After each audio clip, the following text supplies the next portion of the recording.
Cuando la mano de mi padrastro conectó con mi rostro esa noche de diciembre, nunca imaginé que esos 5 segundos me llevarían a estar de pie en un campo de trabajo siberiano 6 semanas después, aprendiendo a sobrevivir con patatas congeladas y determinación. Soy Ana Martínez y tenía 29 años cuando mi vida explotó. Después de mi divorcio, me había mudado de vuelta a Charlotte, Carolina del Norte, pensando que sería temporal. Solo unos meses con mamá y su esposo Carlos mientras me ponía de pie. Ese fue mi primer error. Carlos Ramírez se había casado con mi madre cuando yo tenía 15 años. Durante 14 años, habíamos mantenido una paz fría. Él me toleraba como el equipaje de su esposa, y yo lo toleraba como el hombre que hacía feliz a mamá. Pero cuando me mudé de vuelta a casa, algo cambió. Tal vez fue tener a una hijastra adulta en su espacio. Tal vez fue su negocio fallando mientras yo aún tenía mi trabajo como gerente de oficina. O tal vez fue lo que pasó con el testamento de la abuela. Mi abuela, Rosa, falleció ese octubre, dejándome $50,000. No era dinero que cambiara la vida, pero suficiente para reiniciar después de mi divorcio. Carlos se enteró cuando mamá lo mencionó accidentalmente durante la cena. Vi cómo su rostro cambiaba, como si una calculadora se encendiera detrás de sus ojos. La campaña comenzó de manera sutil. Comentarios sobre el sacrificio familiar, como los tiempos difíciles significaban que todos debían contribuir, como la abuela habría querido que el dinero ayudara a toda la familia. Mamá se quedaba callada durante estas discusiones, removiendo sus puré de patatas como si contuvieran los secretos del universo. 3 semanas antes de Navidad, Carlos dejó de ser sutil. Había redactado papeles para transferir la herencia a una cuenta familiar que él controlaba, para reparaciones en la casa, dijo, para las facturas médicas de mamá, para su jubilación. Empujó los papeles a través de la mesa de la cocina con la confianza de un hombre que nunca había sido rechazado por las mujeres en su casa. Yo los empujé de vuelta. Las venas en su cuello comenzaron su pequeño baile. Carlos tenía un temperamento, pero usualmente se manifestaba en puertas azotadas y maldiciones murmuradas. Esta vez fue diferente. Esta vez, cuando dije que el dinero era mío y que lo necesitaba para empezar de nuevo, algo se rompió. Su mano se movió tan rápido que no la vi venir. La bofetada me derribó de lado, mi mejilla ardiendo como si la hubiera presionado contra una estufa. Mamá jadeó pero no se movió. Y Carlos, respirando con dificultad, dijo esas palabras que cambiarían todo. Te vas a Rusia. No llames ni vengas. Hemos terminado. Me reí. Realmente me reí, pensando que era solo un disparate enojado. Pero el negocio de importación de Carlos tenía conexiones en todas partes, incluyendo Europa del Este. Resulta que cuando conoces a las personas correctas y tienes el papeleo adecuado, puedes hacer desaparecer a alguien legalmente. En 48 horas, tenía una visa de trabajo que nunca solicité, un boleto de avión que nunca compré y un contrato con una planta procesadora de pescado en Siberia que nunca firmé. Carlos tenía un amigo juez que había ayudado con algo de papeleo creativo. Mi firma estaba falsificada, pero ¿a quién iba a quejarme? Carlos dejó claro que podía ir voluntariamente o que podía hacer mi vida un infierno con cargos de fraude por los préstamos que había sacado en mi nombre. Préstamos que ni siquiera sabía que existían. Mamá me llevó al aeropuerto. Me abrazó en salidas y susurró que lo sentía. Pero Carlos estaba pasando por un momento difícil. Su negocio estaba luchando. No lo había dicho en serio. Se calmaría y podría volver a casa en unos meses. Quería sacudirla. Gritar que estaba eligiendo a él sobre su propia hija. En cambio, pasé por seguridad con una maleta y un teléfono que sería inútil donde iba. El vuelo a Moscú fue 11 horas de incredulidad. Esto no estaba pasando. Esto era Estados Unidos. No podía simplemente enviar a alguien a Siberia como un viejo chiste ruso. Pero cuando aterricé, y una mujer severa sosteniendo un cartel con mi nombre me hizo un gesto para seguirla, la realidad golpeó más fuerte que la mano de Carlos. El vuelo doméstico a Novosibirsk fue en un avión que parecía sostenido por oraciones y cinta adhesiva. El empresario ruso a mi lado miró mi chaqueta North Face y se rió.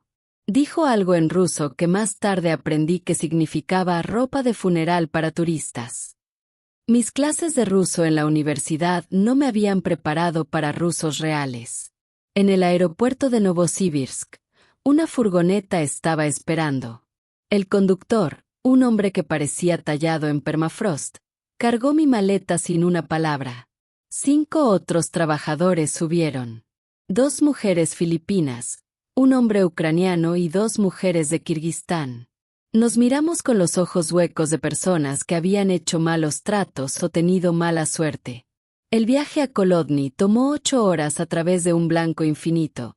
Solo nieve, oscuridad y ocasionales grupos de luces que podrían haber sido pueblos o gulags. Por lo que sabía, el calentador de la furgoneta funcionaba en teoría, pero no en la práctica. Aprendí más tarde que menos 40 grados centígrados y menos 40 grados Fahrenheit son el mismo número. La única temperatura donde ambos sistemas coinciden. Esto es demasiado frío para la vida humana. Cuando finalmente llegamos, mi nuevo hogar era un bloque de concreto que parecía haber perdido una pelea con los años 60. El apartamento estaba en el 4º piso. Sin ascensor. 6 mujeres. 3 habitaciones. Un baño. La cocina tenía una estufa de 2 quemadores y un refrigerador que era redundante ya que todo el lugar se sentía como el interior de uno. Mis compañeras de habitación me miraron con una mezcla de lástima y diversión. La chica estadounidense que de alguna manera había terminado aquí. Svetlana, una mujer de Moldavia que había estado allí 2 años, me mostró mi cama, una estrecha litera en una habitación con 2 más. Señaló un clavo en la pared. Ese era mi armario. Esa primera noche, acostada bajo una manta que olía a desinfectante industrial y sueños rotos, pensé en el rostro de Carlos cuando me golpeó. La satisfacción en sus ojos.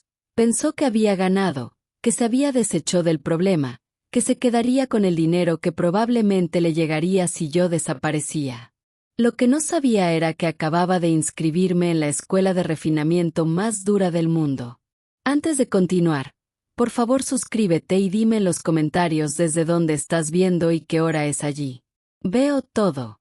Muchas gracias por tu apoyo. Mi primera mañana en Kolodny, me desperté a las 4 de la mañana por alguien gritando. Resultó ser solo Galina de Kazajistán tratando de matar una cucaracha del tamaño de un ratón pequeño. En Siberia, incluso los insectos son más duros. La cucaracha ganó. La llamamos Boris y la aceptamos como un 7º compañero de habitación. La planta procesadora de pescado estaba a 20 minutos caminando a través de nieve que llegaba a mis rodillas. Mi chaqueta North Face, que me costó $300 en Rey, bien podría haber estado hecha de toallas de papel. Los otros trabajadores usaban lo que parecía sacos de dormir con brazos. Más tarde, Olga, mi supervisora, se apiadó de mí y me dio el viejo abrigo militar soviético de su esposo fallecido. Olía a cigarrillos y tristeza, pero era lo más cálido que había usado. La planta en sí era una catedral de miseria. Imagina un almacén donde el concepto de calor había sido abolido, lleno de cintas transportadoras de pescado congelado que necesitaba ser clasificado, limpiado y empacado. Turnos de 12 horas, 6 días a la semana. Mis manos se agrietaron y sangraron en los primeros 3 días. El olor, Dios, el olor. No era solo pescado. Era el olor de la refrigeración industrial, desinfectante barato y desesperación, todo mezclado en algo que invadía tus sueños. Olga tenía 60 años y manos como guantes de cuero. Había estado trabajando allí desde los tiempos soviéticos, me dijo, cuando al menos fingían preocuparse por los trabajadores. Me miró ese primer día, esta suave chica estadounidense tratando de no llorar, y decidió que yo era su proyecto. Me enseñó a envolver mis manos en bolsas de plástico antes de ponerme los guantes de trabajo. Me mostró cómo pararme para que mi espalda no se rompiera después de 8 horas. Incluso me enseñó las maldiciones rusas reales, no las educadas de mis libros de texto universitarios. La barrera del idioma era brutal. Mi ruso universitario era inútil aquí. Había aprendido a decir cosas como, me gustaría discutir la literatura rusa y dónde está el museo. Nadie en Kolodny quería discutir a Tolstoy. Y lo más cercano a un museo era el centro comunitario soviético abandonado con carteles de propaganda aún en las paredes. Aprendí ruso real. Mis manos están congeladas. El inodoro está roto de nuevo. ¿Y esto es carne o pescado? El agua caliente era un lujo que ocurría 2 veces por semana, martes y sábado, durante 2 horas. Tenías que planificar tu vida alrededor de eso. 6 mujeres, un baño, 2 horas de agua caliente. Era como una operación militar. Teníamos horarios, temporizadores y límites estrictos de 5 minutos. Aprendí a lavar mi cabello en agua tan fría que me daba congelación cerebral y a estar agradecida por esos 2 momentos semanales de calidez. La situación de la comida era su propia aventura. La tienda de la compañía vendía lo básico, pan negro que podía duplicarse como arma, patatas que eran más cielo que vegetal, y bienes enlatados misteriosos con etiquetas que se habían desvanecido en algún momento durante la era de Brezhnev. La carne era para el día de pago. Las verduras para el verano. La fruta para los sueños. Pero aquí está la cosa sobre tocar fondo. Es sólido. Puedes construir sobre él. Después de 2 semanas llorando en mi almohada congelada, algo cambió. Tal vez fue Olga compartiendo su almuerzo conmigo, sopa espesa que sabía a cielo, aunque sospechaba que era mayormente agua de patata y esperanza. Tal vez fue Tatiana enseñándome a jugar cartas rusas mientras esperábamos el agua caliente. O tal vez fue puro rencor contra Carlos, sentado cálido en Charlotte, pensando que me había vencido. Empecé a aprender. Realmente aprender, no solo el idioma, sino el sistema, como intercambiar turnos por favores, que capataz miraría para otro lado si necesitabas un descanso extra, como el vodka no era solo alcohol aquí. Era seguridad social, seguro médico y moneda, todo en uno. No lo bebías todo. Guardabas esas pequeñas botellas como monedas de oro. Mi primer intento de romance fue con Dmitri, uno de los conductores de camiones que entregaban suministros. Tenía ojos amables y todos sus dientes, lo que lo convertía en un partido por estándares de Kolodny. Hablaba un poco de inglés, me contó sobre sus sueños de Moscú, prometió que podía llevarnos a ambos allí. Durante 3 semanas, pensé que había encontrado mi boleto de salida. Luego llegó el día de pago, y Dmitri desapareció no solo con su dinero, sino también con los 5.000 rublos que había ahorrado. Las otras chicas no se sorprendieron. Aparentemente, Dmitri hacía esto cada pocos meses cuando llegaban nuevos trabajadores extranjeros. Era como un patrón de migración estacional. Quería reportarlo, ¿pero a quién? El jefe de policía era el primo de Dmitri. El gerente de la planta era su compañero de bebida. Esto no era Estados Unidos, donde podías llamar a recursos humanos corporativos y presentar una queja. Esto era Siberia, donde la justicia estaba tan congelada como todo lo demás. La humillación ardía peor que el frío. Pero Olga solo se encogió de hombros y dijo algo que se traduce aproximadamente como, los hombres son lobos, pero nosotras somos el invierno. No lo entendí entonces, pero lo haría. 3 meses después, había cambiado. Mis manos estaban callosas, pero habían dejado de sangrar. Podía destripar y limpiar un pescado en 30 segundos. Sabía que Babushka vendía el mejor repollo encurtido en el mercado del domingo. Podía beber vodka sin jadear. Y lo más importante, descubrí algo interesante sobre nuestro gerente de planta, Víctor Petrovich. Víctor Petrovich estaba desviando salarios, y ni siquiera era astuto al respecto. Mi cerebro de gerente de oficina no podía evitar notar los patrones. Se suponía que nos pagaban por turnos de 12 horas, pero los registros oficiales mostraban 10. Las horas extras se prometían pero nunca aparecían.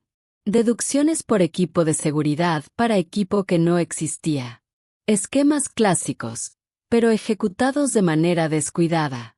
De vuelta en Charlotte, había manejado la nómina para una compañía de 200 personas. Conocía cada truco en el libro y cómo detectarlos. Víctor no lo sabía. Para él, yo era solo otra estadounidense desesperada que había terminado en su reino congelado. Pero empecé a documentar todo: tiempos, fechas, cantidades. Hice amistad con Natasha de contabilidad, una mujer solitaria que apreciaba tener a alguien con quien almorzar. No sabía que me estaba mostrando evidencia cuando se quejaba del papeleo. El punto de inflexión llegó cuando me di cuenta de que Víctor no solo nos estaba robando a nosotras. Estaba robando a los dueños de la compañía en Moscú. Facturación doble por suministros, empleados fantasma, todo el paquete. En Estados Unidos, esto sería territorio del FBI. En Rusia, esto era martes, pero también era palanca. Pasé un mes preparando mi caso, documentación, fotos, incluso una grabación de Víctor jactándose de su esquema mientras estaba borracho en la fiesta de Año Nuevo de la planta. Los rusos aman sus celebraciones de Año Nuevo, y Víctor amaba su vodka. La combinación fue hermosa para mis propósitos. Cuando lo confronté, lo hice de manera inteligente, no amenazante. Solo una conversación amistosa sobre lo difícil que debía ser manejar una operación tan compleja, lo fácil que sería para alguien malinterpretar las discrepancias, como Moscú podría no apreciar la creatividad en la contabilidad. El rostro de Víctor pasó por más colores que un atardecer siberiano. La negociación fue rápida. Podía transferirme a Moscú. Tenía conexiones allí. Un primo con un servicio de limpieza que necesitaba trabajadores que hablaran inglés para oficinas internacionales. O podía tener un terrible accidente con la máquina trituradora de pescado. Elegí Moscú, obviamente, pero también tomé copias de todo. Seguro, lo llamó Olga cuando se lo conté. Me abrazó despidiéndose y me dio una bolsa de plástico llena de vegetales encurtidos para el viaje. En Siberia, eso es amor. El ferrocarril transiberiano desde Novosibirsk a Moscú toma 3 días. 3 días en un compartimento de tren con 3 otras personas, viendo Rusia pasar como una película interminable sobre nieve y abedules. Mis compañeros de compartimento eran una abuela llevando a su nieto a la universidad y un empresario que vendía partes de autos. Bebimos té del samovar, jugamos cartas y compartimos comida. La abuela, Lyudmila, miró mi abrigo militar soviético y supo mi historia sin preguntar. Había visto demasiadas chicas como yo, extranjeras, desesperadas, aprendiendo Rusia de la manera dura. Me enseñó cosas durante ese viaje, no idioma o cultura, sino supervivencia, como detectar a una buena persona de una mala por sus zapatos, como esconder dinero en 5 lugares diferentes en tu cuerpo, como hacer amistad con babuscas porque saben todo y a todos. El empresario, Sergei, era diferente. Quería practicar su inglés. Me habló sobre la nueva Rusia, la que era moderna y llena de oportunidades. Me dio su tarjeta. Dijo que si Moscú no funcionaba, su compañía siempre necesitaba traductores. Guardé esa tarjeta como un talismán. Ver Rusia pasar por la ventana era hipnótico. Pueblos que parecían inalterados desde los tiempos de Tolstoy, ciudades que brotaban bloques de apartamentos soviéticos como hongos de concreto, estaciones donde la gente vendía todo, desde sombreros de piel hasta mermelada casera, a través de las ventanas del tren. Era un país que no podía decidir en qué siglo quería vivir. Lo gracioso de los trenes rusos es que descomponen el tiempo. Estás en esta burbuja donde extraños se convierten en familia temporal. Compartes comida, historias, silencio. El empresario me contó sobre su divorcio, como su esposa lo dejó por un italiano que conoció en línea. La abuela habló sobre sobrevivir a los 90 cuando la Unión Soviética colapsó y el dinero se volvió inútil de la noche a la mañana. Y yo les conté sobre Carlos, sobre la bofetada, sobre la planta de pescado. No se sorprendieron. Los rusos han visto peor. A medida que nos acercábamos a Moscú, algo cambió en el aire. Los pueblos se hicieron más grandes, las estaciones más elegantes, y mis compañeros de compartimento se volvieron más callados. Moscú no era solo otra ciudad para ellos. Era la bestia que se comía a sus hijos, la promesa dorada que usualmente se convertía en latón. Lyudmila presionó un pequeño icono en mi mano mientras entrábamos en la estación. Para protección, dijo. ¿De qué? No lo especificó. Moscú me golpeó como una bofetada. Irónicamente apropiado. La estación era masiva, hermosa, intimidante. La gente se movía con propósito, vestida con ropa que costaba más de lo que había ganado en 3 meses. El olor era diferente, también, humos de escape y perfume caro en lugar de pescado y desinfectante industrial.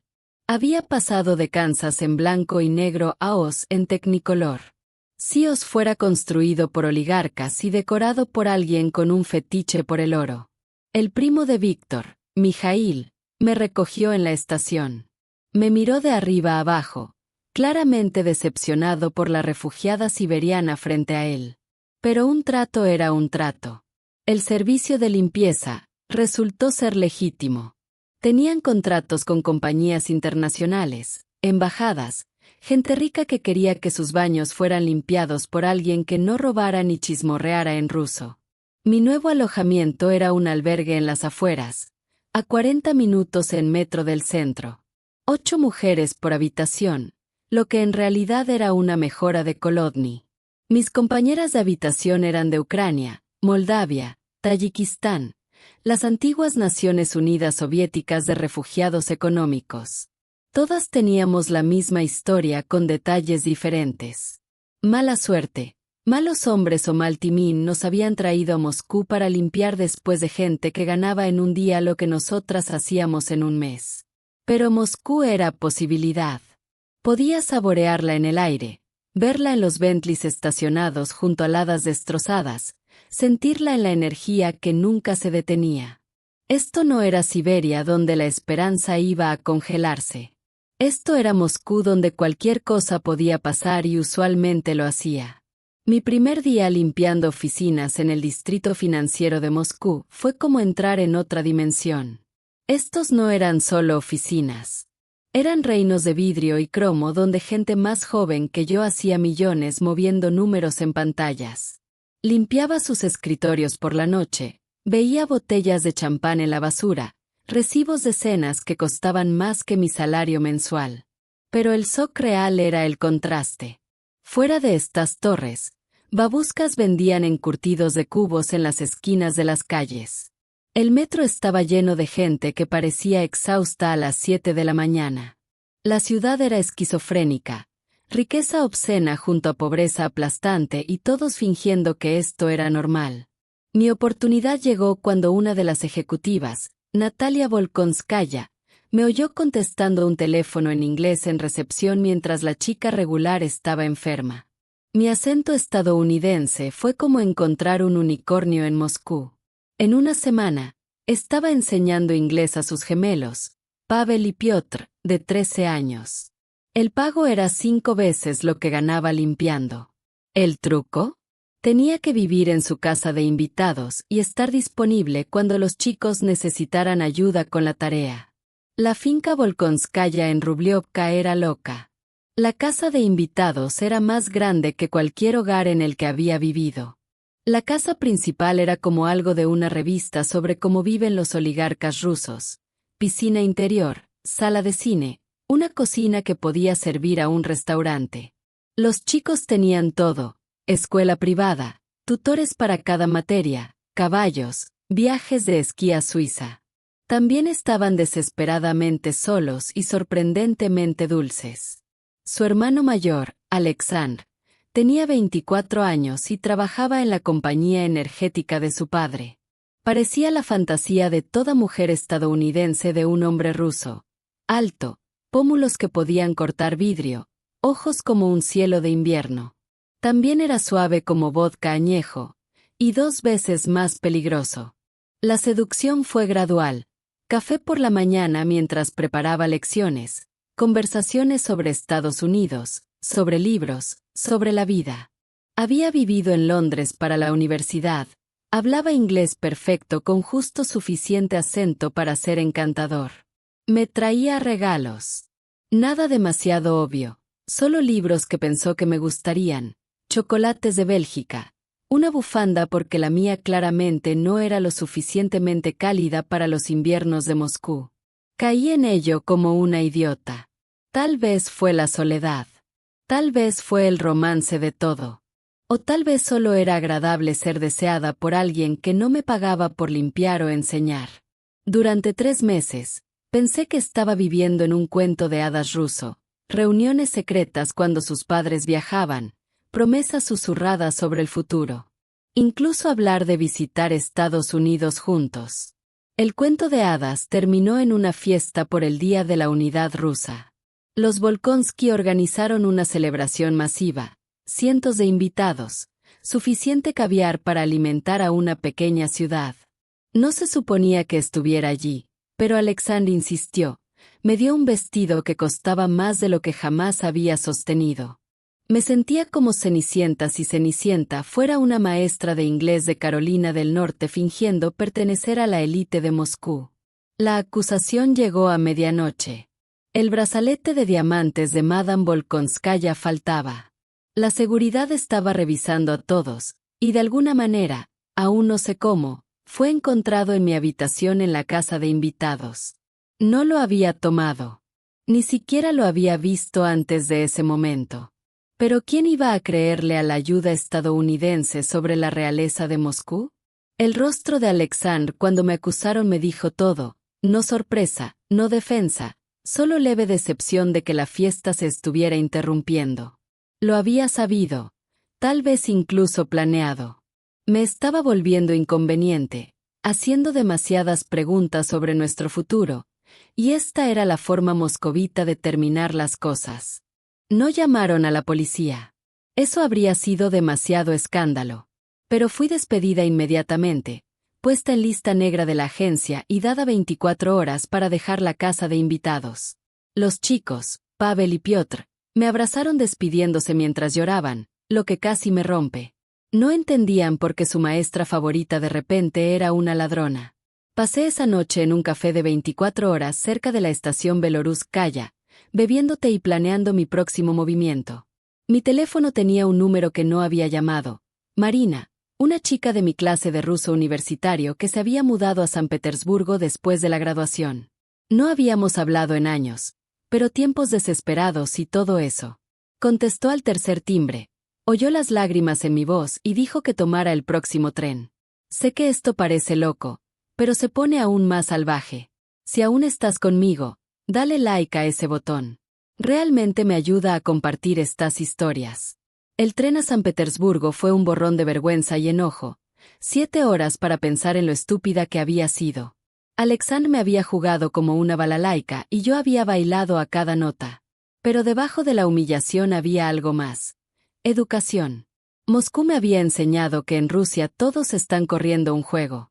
El truco es saber en cuál juego estás. La estación Moskovsky de San Petersburgo era diferente de Moscú inmediatamente. Menos oro, más gris, menos energía, más elegancia. Si Moscú era dinero nuevo gritando, Petersburgo era cultura antigua susurrando. Llamé a Marina desde la estación. El número estaba desconectado. La dirección que me había dado años atrás llevaba a una farmacia. El dueño de la farmacia nunca había oído de ella. Así que allí estaba, de pie en el prospecto Nevsky con una maleta y rublos menguantes en una ciudad donde no conocía a nadie. Pero ¿sabes qué? Después de Siberia y Moscú, esto ni siquiera clasificaba en mis 5 desastres principales. Encontré un albergue cerca del río Fontanka dirigido por una mujer que parecía haber salido de una obra de Chekhov, todos ojos trágicos y humo de cigarrillo. Encontrar trabajo fue más fácil de lo esperado. San Petersburgo sobrevive del turismo y hablantes de inglés estadounidense que realmente aparecían sobrios eran aparentemente raros. En 3 días, Estaba sirviendo en un restaurante llamado El Jinete de Bronce que servía Borgt sobrevalorado a turistas de cruceros. El dueño, Grigori, era un excapitán de submarino que había aprendido inglés de películas estadounidenses pirateadas. Su frase favorita era, «Haz que suceda, baby», que usaba para todo, desde tomar pedidos hasta arreglar el inodoro. El apartamento comunal vino después. En Petersburgo, los llaman comunalkas, apartamentos de la era soviética divididos en habitaciones con cocinas y baños compartidos. El mío tenía 6 habitaciones, 12 personas y un gato que poseía el lugar más que cualquiera de nosotras. Mis compañeros de habitación incluían un estudiante de filosofía que vendía drogas para sobrevivir, una bailarina que había envejecido fuera del Mariinsky y un programador que definitivamente estaba haciendo algo ilegal en línea, pero cortésmente. Petersburgo se reveló lentamente, como un amigo sospechoso, las noches blancas en verano cuando el sol nunca se ponía completamente y toda la ciudad enloquecía ligeramente, los puentes levadizos que se abrían por la noche, atrapándote en cualquier isla que hubieras elegido para la velada. La forma casual en que la gente mencionaba sobrevivir al sitio de Leningrado como si fuera ayer, no 1942. La historia no había pasado aquí. Era tu compañero de bebida. El restaurante fue donde conocí al artista. No Moscú. Petersburgo tenía su propia colección de Mijailes, Alexanders y Sergeis. Como si Rusia tuviera un suministro limitado de nombres masculinos. Este Mijail pintaba turistas en la plaza del palacio por dinero y arte real en su estudio del sótano. Por su alma. Tenía pintura bajo las uñas y revolución en los ojos. El romance fue diferente esta vez. Más lento, más cuidadoso. Caminábamos a lo largo de los malecones hablando sobre arte, Estados Unidos, el futuro de Rusia. Me pintó 17 veces. Llamó a la serie Tristeza estadounidense. No estaba triste. Le dije. Él dijo, todos los estadounidenses están tristes. Solo que no lo saben aún porque tienen demasiado confort. Los rusos conocen su tristeza íntimamente. La presentan en fiestas, la hacen pagar renta. Durante 4 meses, pensé que tal vez esto era todo. Tal vez Petersburgo era donde me quedaría con este artista complicado en esta ciudad complicada. Estaba ahorrando dinero, aprendiendo los ritmos de la ciudad, incluso empezando a entender el fatalismo ruso.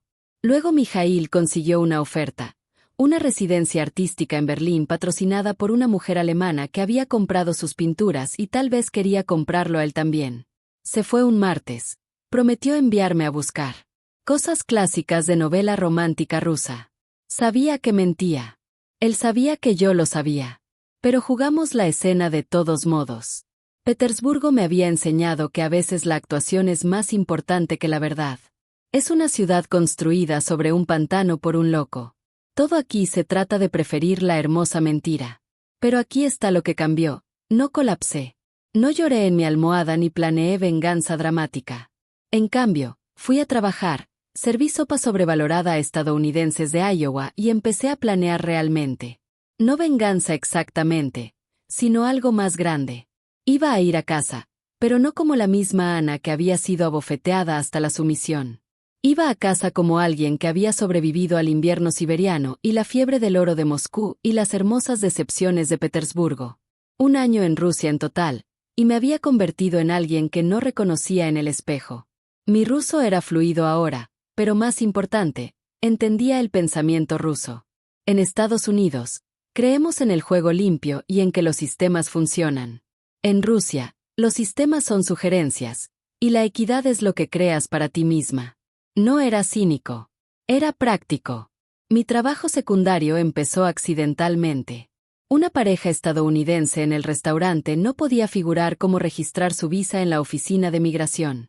Ofrecí ayudar por $50. Lo que les habría tomado 3 días de infierno burocrático me tomó 3 horas. La palabra se extendió a través de la red turística. Pronto, era la estadounidense que podía navegar el papeleo ruso, encontrar apartamentos que realmente existían, explicar por qué necesitaba sobornar al doctor por un certificado médico aunque no estuvieras enfermo. Lo gracioso de ayudar a otros extranjeros era verme a mí misma 1 año atrás en sus rostros confundidos. Llegaban pensando que Rusia era solo Estados Unidos frío con letras diferentes. Luego descubren que las direcciones no funcionaban como esperaban.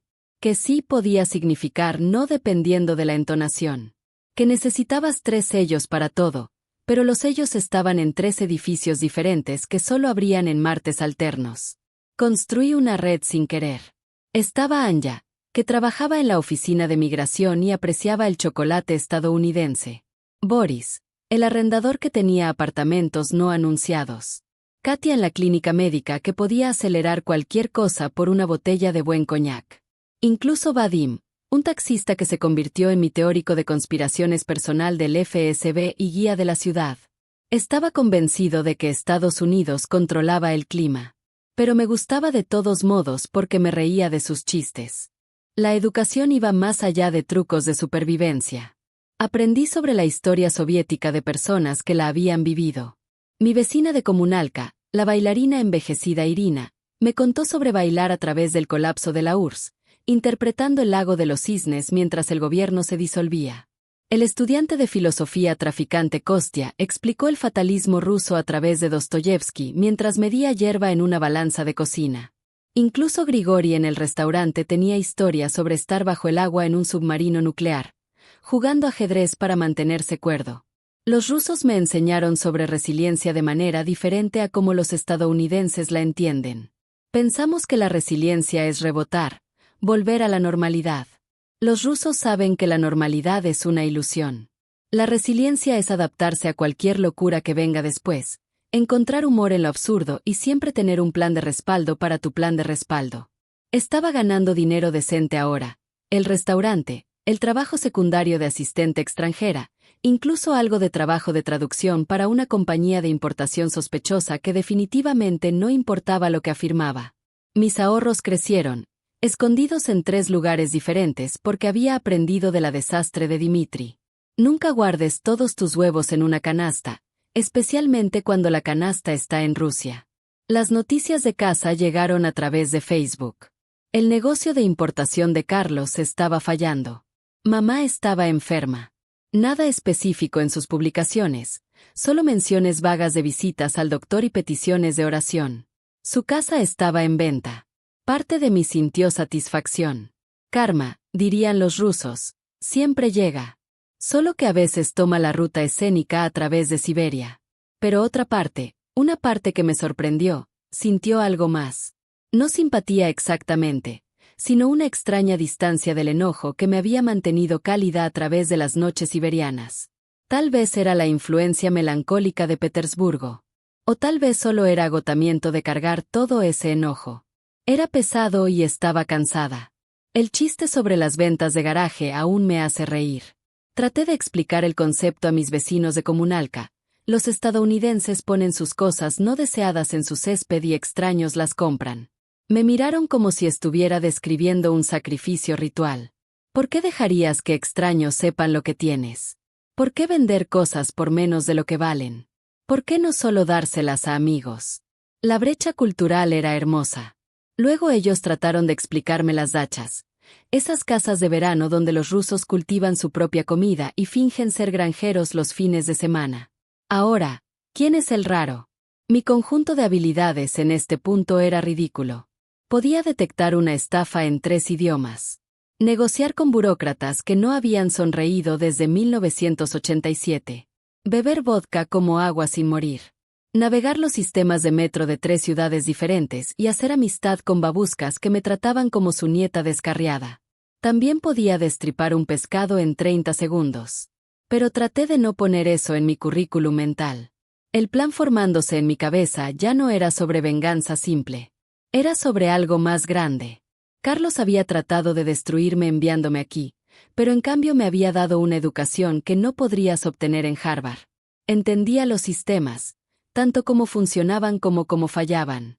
Entendía a las personas, qué querían y qué hacían para conseguirlo. Lo más importante, me entendía a mí misma. No era la Ana que se había mudado de vuelta a casa después de un divorcio, derrotada y dependiente. Era alguien que había sobrevivido al invierno ruso y a la burocracia rusa, que podría hacer lo mismo. Pero primero, necesitaba más munición. A través de mis conexiones en la compañía de importación sospechosa, aprendí algo interesante. El negocio fallido de Carlos había estado tratando de establecer conexiones rusas durante años. Había sido estafado 3 veces por socios falsos. Había perdido cientos de miles. Estaba desesperado por alguien que realmente entendiera cómo funcionaba el negocio ruso. La ironía era deliciosa. Como buen caviar que comes mientras ríes. Empecé a investigar desde la sorprendentemente buena biblioteca pública de Petersburgo. Los préstamos de Carlos en mi nombre. Ahora tenía los números de cuenta, gracias a un informe de crédito que logré obtener a través del único banco estadounidense con una oficina en Moscú.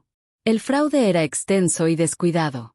Había estado contando con que yo nunca regresara, nunca revisara.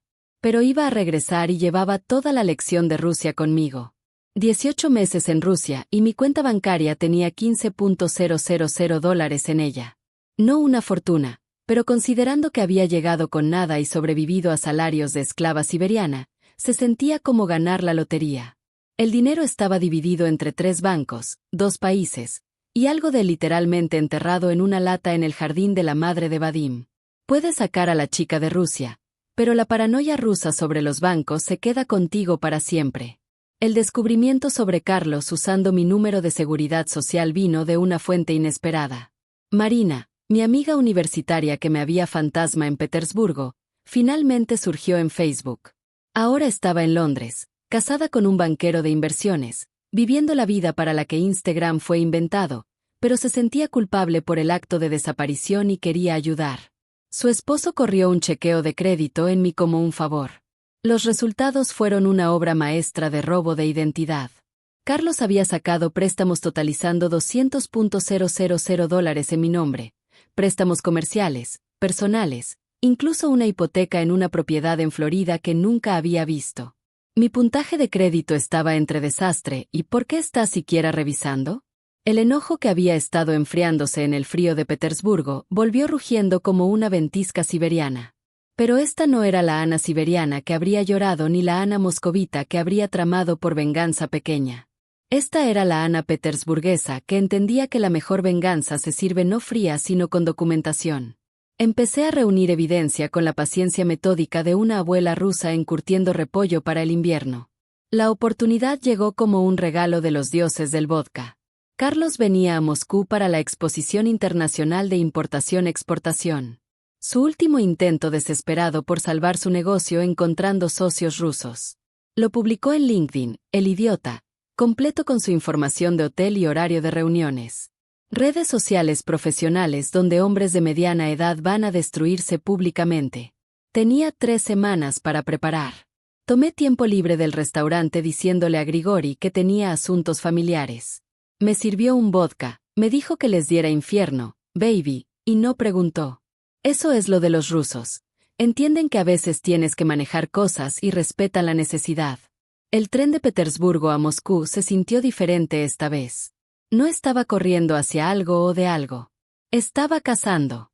Mi documentación estaba organizada como un informe legal, capturas de pantalla, números de cuenta, fechas, cantidades. Incluso había logrado obtener copias de las solicitudes de préstamo a través de una conexión en uno de los bancos. Resulta que la seguridad bancaria rusa es mayormente teórica si sabes que guardia de seguridad necesita dinero para las cuotas escolares de su hijo. Moscú parecía más pequeña de alguna manera, menos intimidante, más manejable. Conocía sus ritmos ahora, sus puntos de presión. Conseguí un albergue cerca del centro de exposiciones, el mismo albergue donde me había quedado después del desastre Volkonsky.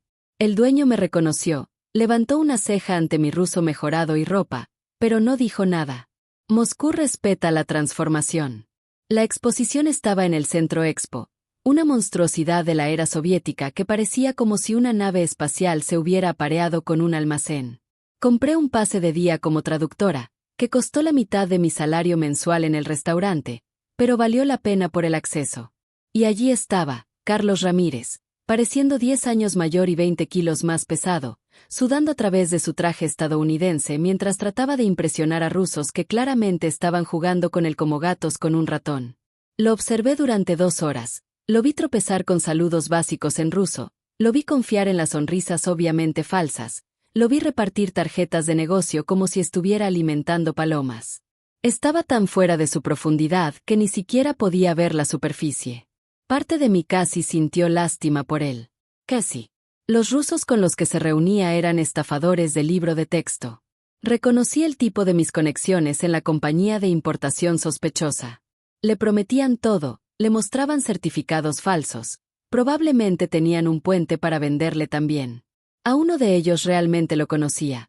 Alexei, de mis días en Moscú, que había tratado de venderme una oportunidad de inversión que definitivamente era un esquema piramidal. Mundo pequeño, comunidad de estafadores más pequeña.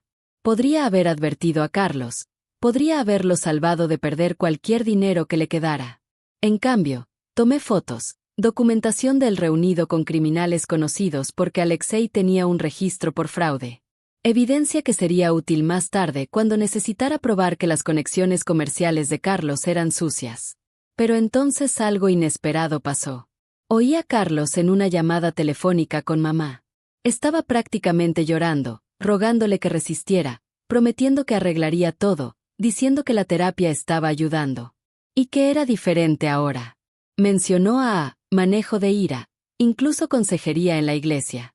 Carlos, que no había ido a la iglesia desde su boda, hablando sobre encontrar a Dios. La llamada terminó con él diciendo que me encontraría, lo arreglaría, me traería a casa, que sabía que había destruido todo, pero estaba tratando de reconstruir. Que mamá no lo aceptaría de vuelta hasta que arreglara lo que me había hecho. El sonido roto en su voz era algo que nunca había oído antes. Carlos siempre había sido granito, duro, frío, inamovible. Esto era granito desmoronándose. Lo seguí de vuelta a su hotel, aún no segura de qué iba a hacer. Confrontarlo, destruirlo. Ambos, ninguno. En el bar del hotel, se sentó solo, cuidando un agua, ni siquiera una cerveza. Parecía derrotado de una manera que el invierno siberiano no me había derrotado. De una manera que iba más profundo que dinero o fracaso comercial. Luego sacó su teléfono y empezó a desplazarse por algo. Me acerqué, fingiendo buscar a alguien. En su pantalla había fotos mías, de Facebook, del teléfono de mamá, incluso mi graduación universitaria. Las estaba mirando como si fueran evidencia de un crimen que había cometido, lo cual supongo que eran. A la mañana siguiente, decidí dejar de acechar y empezar a confrontar, pero no en la exposición. Demasiada gente, demasiado caos. Le envié un mensaje desde un correo desechable. Reúnete conmigo en el café de GUM a las 2 de la tarde. Necesitamos hablar sobre tu problema ruso. GUM era el elegante centro comercial en la Plaza Roja, lo suficientemente público para ser seguro, lo suficientemente privado para una conversación real. Entró en ese café como un hombre caminando hacia su ejecución. Sus ojos escanearon la multitud, probablemente esperando algún matón ruso o rival comercial. Cuando me vio, su rostro pasó por cada emoción en el catálogo humano. Shock, incredulidad, miedo, vergüenza y algo que parecía peligrosamente cerca del alivio. Había practicado este momento durante meses. Tenía discursos enteros preparados sobre justicia y consecuencias. En cambio, lo que salió fue: «Hola, Carlos. Te ves terrible». Se rió. Realmente se rió. Y no fue malo ni despectivo. Fue la risa de alguien que había tocado fondo tan fuerte que había rebotado. «Ana. Jesús Cristo. Ana, te ves diferente». Diferente era un eufemismo. 18 meses de Rusia habían reescrito mi ADN. Era más dura, más aguda, hablando inglés ahora con el ligero ritmo de alguien que había estado pensando en ruso. Pero más que eso, ya no le tenía miedo. Era solo un hombre roto en un traje malo, sudando en un café de Moscú. La historia brotó de él como una confesión. Después de que me fui, mamá había descubierto los préstamos, el fraude, todo. Lo había dejado, se mudó con su hermana. Su negocio había estado fallando incluso antes de eso, pero sin mamá, se había desmoronado completamente. La bebida empeoró hasta que estrelló su auto contra un buzón y fue arrestado por conducir bajo influencia. El tribunal mandató terapia. Todo el programa. Pero aquí está lo que me impactó. Realmente lo hizo. No solo apareció, sino que realmente hizo el trabajo. El terapeuta, dijo, le ayudó a entender que su padre lo había golpeado de la misma manera. Que solo estaba continuando el ciclo. El patrocinador de AA lo hizo listar a todos los que había herido. Yo estaba en la cima, circulada 3 veces. El manejo de ira le enseñó que su rabia era realmente miedo, miedo a no ser suficiente, miedo a ser visto como débil, miedo a perder el control. Había estado tratando de encontrarme durante 6 meses. Contrató a un investigador privado que me rastreó hasta Moscú, pero perdió el rastro. Había estado ahorrando dinero para pagar los préstamos fraudulentos. Ya había liquidado 2 de ellos. La venta de la casa cubriría el resto. Me mostró documentos, extractos bancarios, todo. Era real o la mejor falsificación que había visto. No espero perdón, dijo. Y por una vez, Carlos estaba diciendo la verdad. Solo necesitaba que supieras que sé lo que hice. Y estoy tratando de ser mejor. Tu mamá ni siquiera me habla hasta que arregle esto. El café alrededor de nosotras estaba lleno de turistas tomando fotos, rusos discutiendo sobre política, vida normal pasando mientras mi mundo se inclinaba en su eje. El Carlos que había odiado se había ido, reemplazado por esta versión más pequeña, más triste, más humana. Era perturbador, como descubrir que tu monstruo era solo un hombre en un disfraz todo el tiempo. Le conté sobre Siberia, cada detalle, el frío, la fábrica, la desesperación. Su rostro palideció con cada palabra. Cuando llegué a la parte sobre Dimitri robando mi dinero, realmente se levantó como si fuera a ir a buscar al tipo justo entonces. Hábitos viejos de Carlos, pero con motivación diferente. Moscú fue más fácil de oír. Pero cuando describí la traición de Alexandre, la mandíbula de Carlos se apretó de una manera que reconocí. Hombres que lastiman a mujeres, dijo en voz baja, son la forma más baja de vida. Deberías saberlo, fui uno.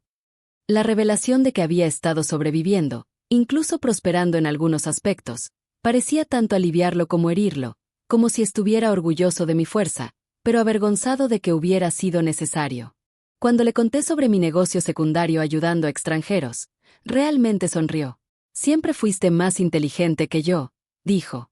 Solo no podía soportarlo. La pregunta colgaba entre nosotras. ¿Y ahora qué? Tenía mi evidencia, mi prueba de sus crímenes. Podía destruirlo legalmente, públicamente, completamente. O podía hacer lo que él nunca había hecho por mí, mostrar misericordia. El poder se sentía extraño, incómodo. Entendí por qué los rusos preferían el ajedrez a las damas. El juego era más complejo cuando tu oponente podía convertirse en tu aliado. Necesito pensar, le dije, poniéndome de pie para irme. Agarró mi muñeca. No fuerte, solo desesperado. La vieja Ana habría retrocedido. La Ana rusa solo lo miró firmemente hasta que soltó. Tengo un vuelo de regreso mañana, dijo. Pero puedo cambiarlo. Si necesitas más tiempo, si quieres hablar más, me quedo. Esa noche, caminé por Moscú pensando en ciclos y romperlos. El padre de Carlos lo había golpeado. Así que Carlos me golpeó a mí. Carlos me envió a Rusia, y Rusia me había golpeado en algo más fuerte. Pero si destruía a Carlos ahora, ¿qué ciclo estaba alimentando? ¿Qué ciclo estaba continuando? Llamé a mamá desde un banco en un parque cerca del Kremlin. Era temprano en la mañana en Charlotte. Lloró cuando oyó mi voz. Realmente sollozó de una manera que me dolió el pecho. Me contó todo, encontrando los documentos de préstamos, confrontando a Carlos, los papeles de divorcio que había presentado pero no servido aún. Estaba esperando, dijo, para ver si él podía convertirse en el hombre que ella pensó que se había casado. Es diferente, Ana, dijo, y podía oír la esperanza y el miedo luchando en su voz. Pero diferente no siempre significa mejor. Necesito saber que estás bien antes de que pueda siquiera pensar en algo más. No estaba bien. Era magnífica y destruida, educada y traumatizada, más fuerte y más frágil de lo que jamás había sido. Rusia me había convertido en una muñeca matrioska, múltiples versiones de mí misma, cada una conteniendo a las otras. Pero estaba viva y estaba eligiendo qué venía después. Y tal vez esa era la definición de bien. A la mañana siguiente, me reuní con Carlos para el desayuno. Parecía que no había dormido, lo que nos hacía dos. Había tomado mi decisión alrededor de las 4 de la mañana, mirando el techo de mi litera en el albergue, escuchando a alguien roncar en portugués. Aquí es lo que va a pasar, dije, sacando mi documentación. Vas a pagar cada préstamo, cada centavo con intereses. Vas a limpiar mi crédito completamente. Vas a escribir una carta a las agencias de crédito explicando que el fraude fue enteramente tuyo. Y vas a pagar mi vuelo a casa cuando esté lista para volver. Asintió a cada punto. Sin argumento, sin negociación. El viejo Carlos habría tratado de regatear, hacer excusas. Este Carlos solo tomó notas. Y continué. Vas a ayudarme a empezar mi negocio. No con dinero. No quiero tu dinero. Pero con conexiones, introducciones, lo que necesite para importar bienes rusos a Carolina del Norte. Me lo debes. Sus ojos se abrieron ligeramente. Vuelves a casa eventualmente cuando esté lista. Y no a tu casa. Ese puente es cenizas. Pero Charlotte es mi ciudad también. Y he aprendido cosas aquí que los negocios estadounidenses necesitan. Rusia sabe cómo sobrevivir a cualquier cosa. Cómo trabajar alrededor de cualquier sistema. Cómo encontrar oportunidad en el caos. Ese conocimiento tiene valor. Pasamos 3 horas revisando la logística. Carlos, por todos sus defectos, conocía el negocio de importación. Sabía los permisos necesarios, las conexiones requeridas, los errores a evitar. Tomó notas como un estudiante, hizo preguntas inteligentes y nunca una vez trató de tomar el control de la conversación. Era inquietante, como ver a un león volverse vegetariano. La sorpresa vino cuando sacó una carpeta que había estado cargando. Dentro había cartas de mamá, de mi tía, de primos que no había oído en años. Todos me habían escrito, no sabiendo dónde estaba, esperando que Carlos me encontrara. La carta de mamá era de 10 páginas de disculpa y amor y actualizaciones sobre vecinos y sus amigos de la iglesia. Las guardó exactamente igual, escribió, incluso aunque Carlos quería usarla como oficina. Me hizo prometer que te las daría en persona, dijo, para asegurarse de que realmente las obtuvieras.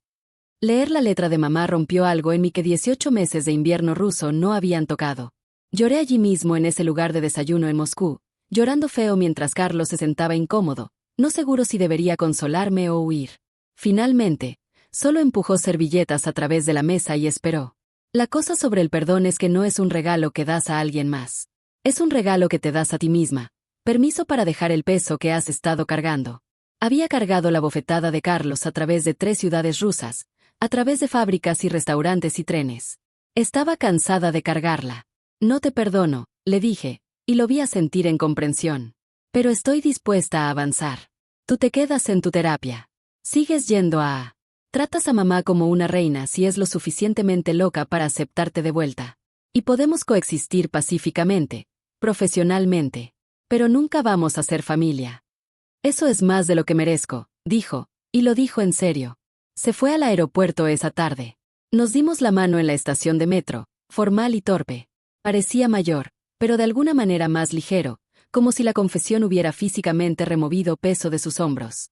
Mientras su taxi se alejaba, me di cuenta de que yo también me sentía más ligera. La venganza que había planeado por tanto tiempo se habría sentido bien por un momento. Esto se sentía como algo mejor, como ganar un juego que no sabía que estaba jugando. 6 meses después, estaba en el aeropuerto JFK con 5 maletas y un plan de negocio. Carlos había sido fiel a su palabra, cada préstamo pagado, crédito restaurado y una lista de contactos legítimos en el negocio de importación que tomarían mis llamadas. Mamá me recogió sola. Carlos respetuosamente quedándose atrás, dándonos espacio para reconectar. El shock cultural inverso fue brutal. La abundancia estadounidense se sentía obscena después de la escasez rusa. La gente sonreía sin razón, confiaba en que los sistemas funcionaran, se quejaba de problemas que los rusos considerarían bendiciones. El supermercado me hizo llorar. Tantas opciones, tanto desperdicio. Me quedé en el pasillo de cereales por 20 minutos, paralizada por las opciones, recordando el pan negro siberiano que podía romperte los dientes, pero te mantenía viva. Mamá había envejecido, pero de alguna manera parecía más joven. Dejar a Carlos, incluso temporalmente, le había devuelto algo. Había conseguido un trabajo en una oficina dental, su propio apartamento, incluso se unió a un club de libros que era realmente un club de vino con pretensiones literarias. Estaba eligiendo reconstruir con Carlos, pero en sus términos ahora. Estaban saliendo, dijo, como deberían haberlo hecho años atrás, conociéndose mutuamente sin la asunción de poder.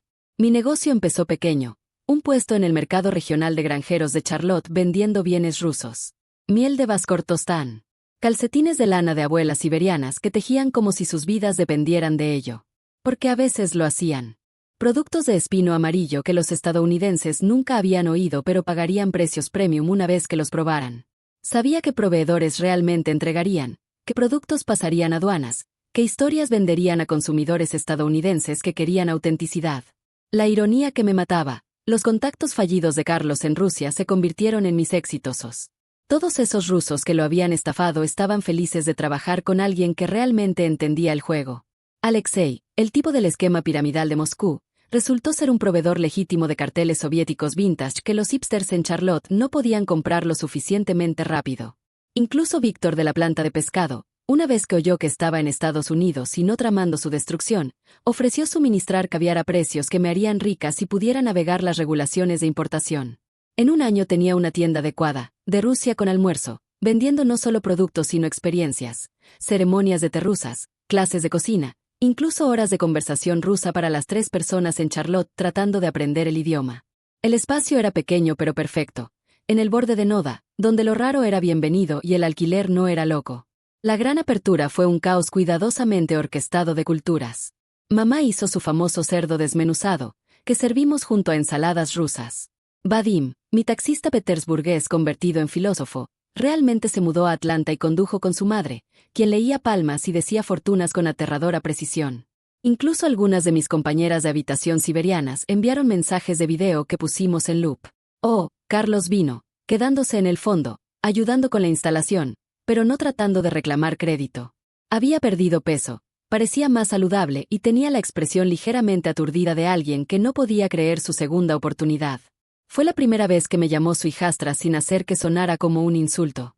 La invitada sorpresa fue Lyudmila, la abuela del ferrocarril transiberiano. Estaba visitando a su nieto que se había graduado de la Universidad de Moscú y conseguido un trabajo en Raleigh. Me trajo pan y sal, la bienvenida rusa tradicional a un nuevo hogar, y lloró cuando vio cómo me había transformado de la chica asustada en el abrigo soviético a esta emprendedora estadounidense que podía maldecir fluidamente en ruso y sabía que sobornos eran necesarios versus opcionales. El negocio creció porque entendía a ambos lados.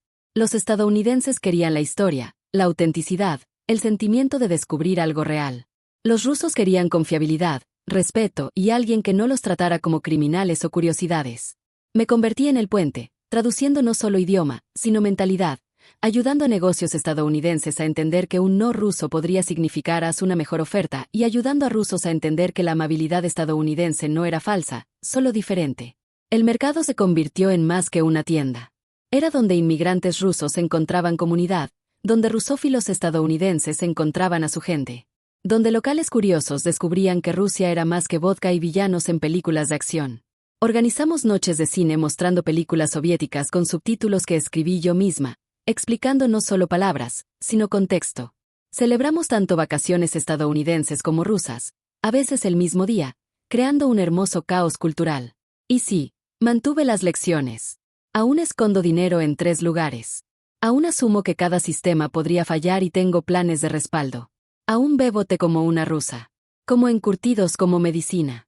Y confío lentamente pero profundamente. Siberia está en mis huesos ahora. Moscú en mi ambición. Petersburgo en mi capacidad para encontrar belleza en la tristeza.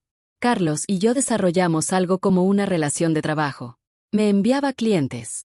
Yo lo ayudaba a entender los contactos rusos que no estaban tratando de estafarlo. Podíamos sentarnos en la misma mesa para cenas familiares, aunque nunca buscaríamos la compañía del otro. Mamá estaba feliz, lo que importaba más que mi enojo residual. Ella había elegido el perdón. Yo había elegido la coexistencia, y de alguna manera funcionaba. La última escena, la recuerdo perfectamente. Era un año después de la apertura, un jueves que se sentía como posibilidad. Una joven entró nerviosa, hablando inglés roto con un acento ruso grueso. Acababa de llegar, dijo. Su esposo estadounidense la había dejado. No tenía nada. Reconocí la mirada. La había usado en Siberia. Le preparé té. Le hablé en ruso. Le dije que era más fuerte de lo que sabía. Le di el número de Anya en la oficina de inmigración. El contacto de Boris para apartamentos. Incluso la información de Vadim. Porque todos necesitan un taxista teórico de conspiraciones que se convierta en familia.